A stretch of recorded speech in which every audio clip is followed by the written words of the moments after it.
കർമ്മേലിയിലെ പ്രാർത്ഥനയിൽ ഒരു കൈമേഘം ഞാൻ കാണുന്നു.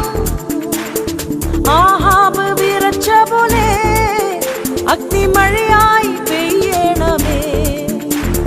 കർമ്മേലിയിലെ പ്രാർത്ഥനയിൽ ഒരു കൈമേഘം